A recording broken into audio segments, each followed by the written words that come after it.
Hai, selamat pagi buat semuanya. Buat teman-teman, saudara, dan siapapun kalian yang mengenal aku, terima kasih dan salam sehat buat semuanya. Kembali lagi. Ini adalah video kedua sebenarnya. Video pertama itu aku sudah buat tentang pengalaman pertama kali ke gereja di minggu pertama Advent setelah pandemi COVID. Memang COVID-19, virus corona ini banyak mengubah segala sesuatunya. Salah satunya itu adalah ini tentang beribadah di gereja dalam mengikuti misa, karena kita di sini memang benar-benar harus patuh. Siapapun yang ingin ikut misa itu secara tatap muka harus mendaftarkan diri, dan yang lebih menyakitkan, bukan menyakitkan sih bahasanya, sedih bahwa kita pun harus memakai masker selama misa berlangsung. Jadi sudah tidak terasa bahwa kita sudah di penghujung tahun, sudah mau Natal juga. Semoga tetap sehat sehingga kalian yang ada di Indonesia bisa merayakan Natal bersama keluarga dengan baik, dengan sukacita dan kebahagiaan, dan tetap terus menjaga protokol kesehatan, baik itu saat mengikuti misa dan bersama dengan keluarga besar. Kita di sini sedang mengikuti peraturan pemerintah kembali, yaitu lockdown ketat, bahwa siapapun yang ingin Natal bersama keluarganya juga ada keterbatasan, bahwa di sini tidak bisa dipungkiri masih banyak orang-orang tua yang bisa dikatakan memiliki rentan resiko yang berbahaya sangat cepat untuk virus corona. Jadi kalau dibilang bagaimana suasana Natal di sini, biasa saja kalau menurut saya pribadi, karena biasanya di tahun lalu saya sudah hampir 1 tahun di sini, jadi untuk Natal tahun lalu itu sudah saya rasakan. Biasanya ini ramai. Jadi di sini ada satu namanya sentrum, disebut sentrum karena itu pusat. Di situ ada beberapa ruko untuk apa saja yang terjual. Di situ ada pakaian, makanan, untuk kios ice cream pun juga ada, dan yang lainnya ada baju, pakaian, dan semua seperti di Indo toko serba 5.000 contohnya itu juga ada di sana. Jadi saat ini itu semua tutup dan hanya ada dekorasi Natal tetap ada. Kalau tahun lalu ada namanya, kita samakan dengan Indo seperti pasar malam. Jadi tahun lalu itu sangat ramai di situ, dan satu minuman khas di sini saat Natal juga terjual di sana, dan saat ini tidak ada, benar-benar tidak ada. Jadi kalau ditanya bagaimana suasananya, biasa saja, dan dipastikan memang banyak orang akan menghabiskan Natalnya bersama dengan keluarga besar, yang maksudnya keluarga besar yang satu household, satu tempat tinggal. Jadi ya begitulah. Dan bahkan untuk misa Natal besok aja saya harus mendaftar. Padahal kemarin untuk misa Advent pertama sampai keempat saya sudah daftar, tapi kita tetap harus mendaftar apapun ceritanya, dan tetap harus menjaga protokol kesehatan, tetap pakai masker. Jangan pernah anggap COVID-19, virus corona ini sepele. Tidak tahu kenapa, mungkin ada beberapa yang anggap sepele, tapi kenyataannya telah banyak memakan korban. Jadi apa yang ingin aku ceritakan di sini, aku pun ingin menceritakan satu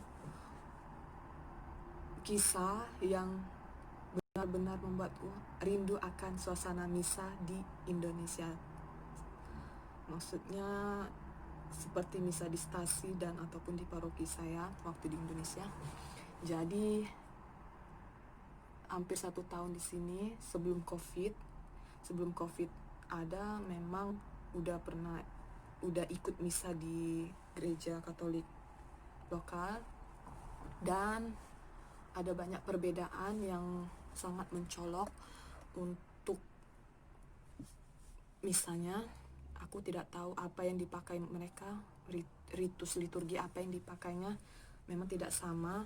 Benar-benar kalau menurut aku pribadi itu tidak sama, tapi tetap dalam balutan misa normalnya gereja Katolik. Hanya saja memang kalau di Indo kita akan terasa sangat kagum dengan misa itu ya, karena tidak saat perarakan pembukaan tidak hanya seorang imam yang akan menuju altar, tetapi bersama dengan selebran yang lain, petugas yang lain, contohnya dengan Miss Dinar dan siapapun itu. Jadi kalau di sini di gereja lokal itu hanya imam seorang, perarakan cuma sebentar, mungkin sepertinya itu hanya keluar dari apa namanya, dan langsung ke altar. Jadi itu yang benar-benar saya rindukan. Salah satunya adalah bahwa di Indo kita sangat bergembira saat menyanyikan kemuliaan. Di sini tidak ada sama sekali. Aku tidak tahu apakah sampai sekarang masih bingung ritus apa yang dipakai mereka. Apakah ritus lokal? Karena memang menurut yang aku baca pernah ada dulu mereka memakai ritus lokal untuk wilayah Eropa. Tapi sepertinya itu tidak dipakai lagi kalau untuk saat ini, karena apapun ceritanya kan sudah berbeda era. Jadi rindu dengan Bapak kami. Bapak kami masih sama, Bapak kami masih dibacakan. Jadi satu ketika kemarin di misa Advent ketiga, karena kebetulan saya tidak punya waktu untuk mengikuti misa lokal berbahasa Jerman di gereja biasa, jadi saya mencari jadwal lain apakah ada yang tersedia di sore hari, dan ternyata ada, tapi dalam berbahasa Polandia, dan itu semua orang-orang Polandia. Jadi itu mulai misa jam 5 karena takut terlambat dan takutnya tidak diterima ikut misa, karena ini kan misa berbahasa Polandia dan bersama dengan orang-orang Polandia yang ada di sini. Datang lebih awal, saya tunggu jam 5. Saya datang udah jam 4, 1 jam sebelum misa ada. Itu adalah rekor tercepat saya pergi ke gereja, biasanya cuma setengah jam sebelum mulai, ini 1 jam sebelum mulai. Jadi datang, gak ada, belum ada tanda-tanda nih, berdiri di depan gereja. Sempat berpikir ada atau tidak. Jadi saya lihat ada di situ papan pengumuman. Saya lihat ini ada jam 5, pasti ada. Jadi terus nunggu. Mau nanya juga aneh ya karena saya nggak tahu apakah mereka bisa bahasa Jerman atau enggak, bisa bahasa Inggris atau enggak, karena banyak yang datang itu pertama masuk orang tua. Mereka datang ke gereja, pintu tertutup ya, karena memang suasana dingin dan tidak memungkinkan untuk terus membuka pintu tertutup, mereka masuk, pintu tertutup, mereka masuk, yang lain masuk, yang kenapa ditutup? Dalam hati saya, kenapa ditutup? Bingung. Dan kebetulan untung thank God, ada anak muda. Jadi saya tanya, halo, Entschuldigung, darf ich kurz fragen? Bisa saya tanya sebentar? Ya, sorry, I cannot speak Deutsch, katanya. So, can you speak English? Ya, sure. Jadi saya tanya dengan bahasa Inggris, benaran gak ada misa di sini? Jadi benar ada misa, dan ini untuk umum, offenlich, untuk umum atau hanya khusus untuk orang Polandia? karena kebetulan saya bukan orang Polandia. Saya bilang, enggak ya, ini untuk umum, kamu bisa masuk. Oke, saya masuk. Saya masuk. Dan satu lagi yang menyedihkan hati adalah yang biasanya kita menandakan diri dengan tanda salib bersama dengan air suci, dan itu tidak ada. Mungkin tahun 2020 adalah tahun yang benar-benar sangat menguji iman kita. Apa yang bisa kita katakan? Yang bisa kita katakan hanya kita harus bersabar dan terus berdoa semoga pandemi ini cepat berakhir. Jadi kembali lagi ke cerita, aku berdiri nih, kaget.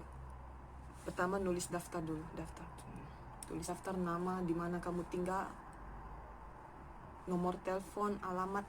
Jadi mereka berdiri semua di dekat pintu itu, berdiri. Aku ikut berdiri nih, ikut barisan. Saya pikir orang Polandia ini adalah orang yang benar-benar taat dalam gereja. Harus saya akuin. Kenapa? Pertama saya bingung, kenapa mereka berdiri di pintu? Saya pikir ya karena belum mulai misa, ada baiknya memang berdiri gitu, bersama-sama, baru sama-sama duduk. Itu dalam pikiran saya. Dan ternyata saya salah. Saya lihatlah mereka, apa yang mereka lakukan. Dan ternyata sebelum misa dimulai, mereka dengan giat, dengan patuh mengaku dosa sebelum misa. Salah satu ibu di belakang tanya sedikit dengan bahasa Deutsch, bahasa Polandia pertama.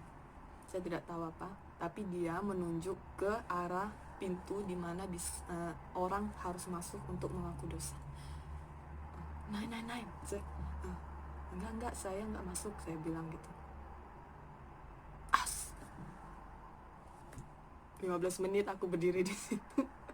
Dan benar, mereka semua masuk satu persatu sampai selesai. Tepat jam 5.15 kami baru mulai misa.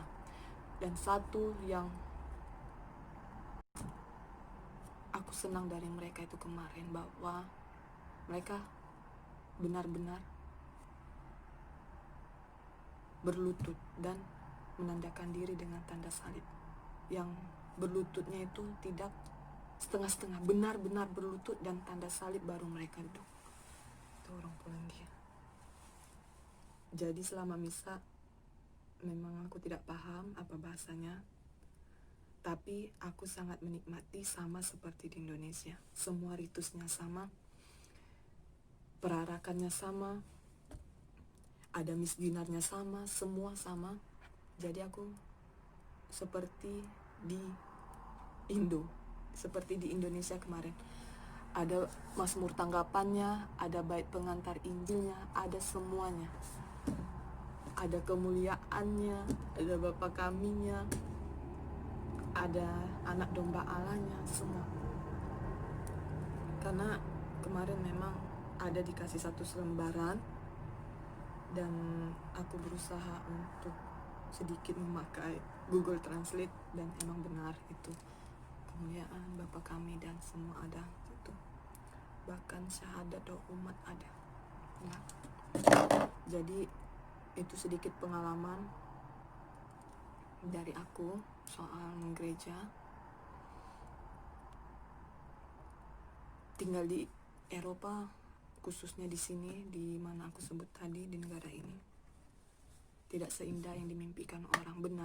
Benar aku bilang, ada nikmatnya dan ada tidaknya.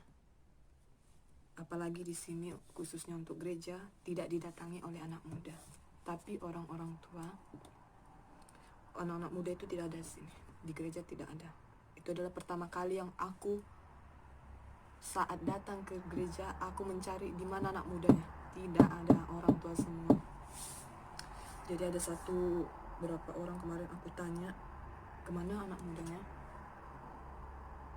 Anak mudanya lebih banyak ke klub, ke bar dan lain sebagainya. Aku tidak tahu kemana mereka semua. Dan apalagi memang bisa dikatakan hidup di Eropa itu menyenangkan. Banyak menyenangkan bisa. Di sini lengkap untuk kendaraan umum. Dengan kereta aja kamu sudah bisa mengelilingi Jerman, bahkan kamu bisa ke Prancis dengan bus. Ya, walaupun itu hampir 8-12 jam. Dan kamu bisa ke Italia juga bahkan dengan kereta, dengan bus 12 jam, dan memang menyenangkan sekali, tidak seperti di Indonesia ya. Untuk dari Medan ke Jakarta aja kamu naik bus 3 hari, 2 atau 3 hari. Bahkan biar lebih cepat 2 jam kamu harus naik pesawat. Tapi di sini memang benar ada kenikmatan. Tapi di sisi lain untuk kita yang benar-benar menikmati, bahasanya itu seperti bahwa kita menghayati iman kita dalam hidup menggereja di sini sangat sulit buatku pribadi ya, atau mungkin karena aku belum memahami, karena masih 1 tahun di sini, belum memahami lebih pasti bagaimana hidup menggereja di sini. Jadi mungkin ada salah di diriku, tolong koreksi.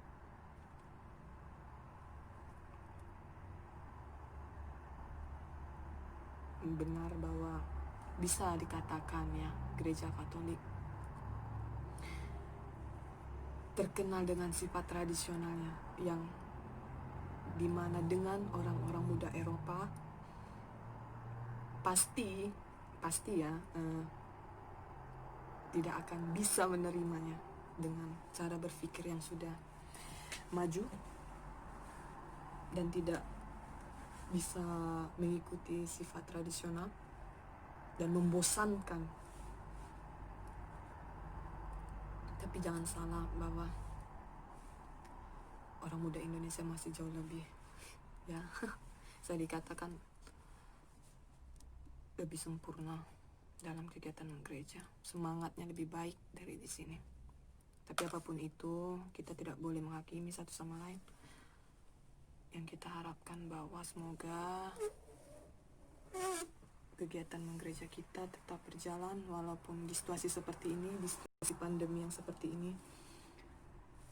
Semoga cepat berlalu COVID, jadi sehingga kita nggak perlu lagi yang namanya harus jaga jarak, pakai masker di gereja, yang seharusnya kita menandakan diri dengan tanda salib bersama dengan air suci, yang kita pakai malah dengan cairan disinfektan dan apa lagi. Jadi apa lagi yang harus kukatakan? Semoga hari-hari indah, baik, dan merayakan Natal dengan sukacita, dan mohon doa buat semuanya agar Jerman kembali normal. Benar-benar di sini kita lockdown kembali untuk yang ketiga kalinya. Pertama memang lockdown ketat pertama. Yang kedua lockdown ketat juga, tapi sekolah masih tetap jalan. Dan sekarang berhubung memang libur Natal, jadi sekolah libur juga, dan kebetulan lockdown lagi sampai 10 Januari. Kita tidak tahu bagaimana. Tahun baru juga tidak ada boleh kembang api, tidak ada kembang api dan segala macamnya. Apa yang harus dikatakan? Tidak ada. Saya juga bingung. Jadi buat semuanya tetap sabar. 2020 mungkin tidak memberikan kita kebaikan, tapi pasti ada aja rahmat dan hal positif yang bisa kita tarik dari semuanya, yang bisa kita dalami. Gak semua buruk.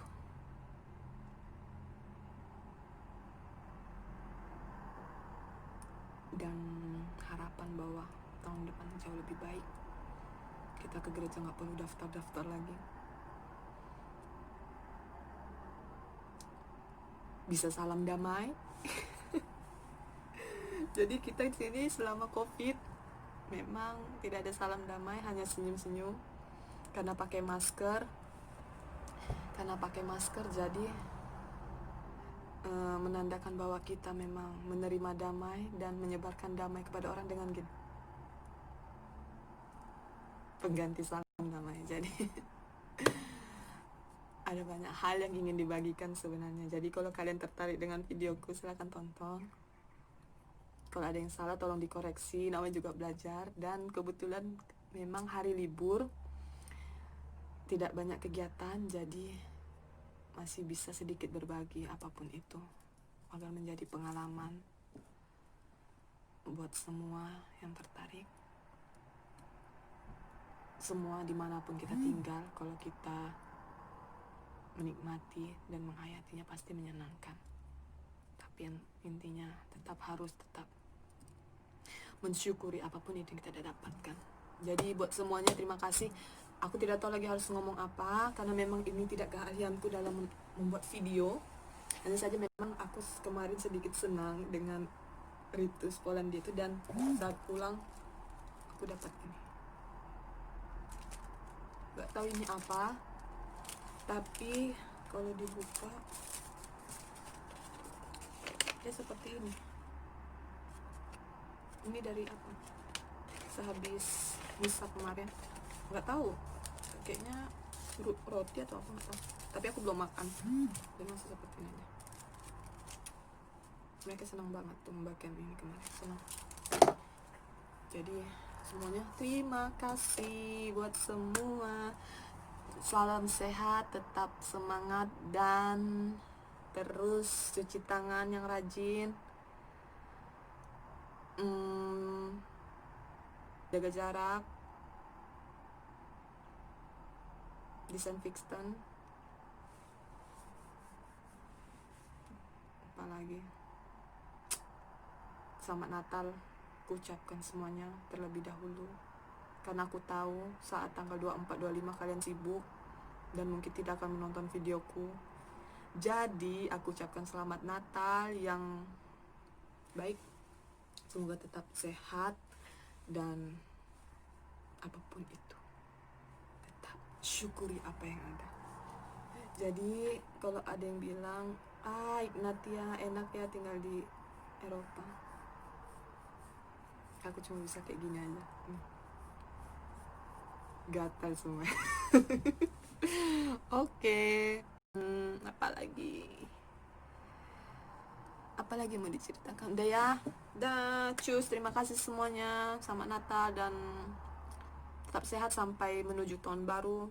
Nanti kalau ada lagi yang ingin aku ceritakan, aku akan berbagi dengan kalian. Dan apalagi tidak tahu. Oke, cus. Selamat ya. Dah.